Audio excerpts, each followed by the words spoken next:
So guys, তো আবার দেখো আমি গোষ্ঠর মেলায় চলে এলাম। আর আগের ভিডিওতে তোমাদের গেটটা দেখানো হয়নি, কারণ আমি শর্টকাট দিয়ে গেছিলাম। আর গেটটা এই ভিডিওতে দেখালাম।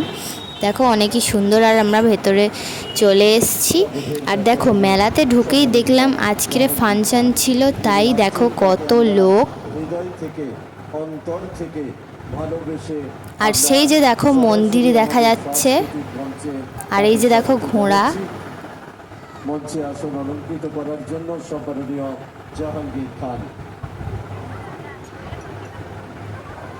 ফতেপুর ঐতিহ্যবাহী দ্বাদশ গোপাল গোষ্ঠ মেলায় আমাদের প্রিয় মানুষ।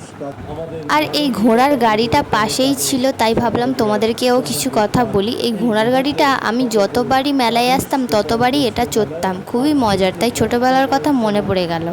আর দেখো এই মিকি মাউসটাও আমি ছোটোবেলায় অনেক চড়তাম, ভাবলাম তোমাদেরকেও একটু দেখাই।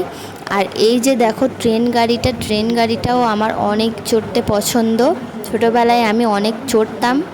দেখো কত সুন্দর। আর দেখো তারপরে আমরা মন্দিরে চলে গেলাম। তো মন্দিরের অনেক ভেতরে অনেক গোপাল ছিল। তো তোমাদেরকে আমি বাইরে থেকে যতটা দেখাতে পেরেছি, ভেতরে যাইনি। আর দেখো সেদিনকেও মন্দিরের সামনে অনেক ভিড় ছিল।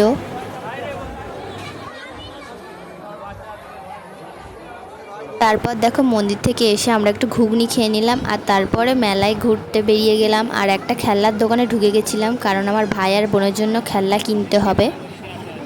তারপরে আমরা খাবার দাবার দোকানে চলে গেলাম। আর খাবার দাবার দেখো কত কি আছে, কিনে নিয়ে বাড়ি চলে গেলাম। তো এইটুকুনি ভিডিওটা ছিল। কেমন লেগেছে কমেন্টে অবশ্যই জানাবে।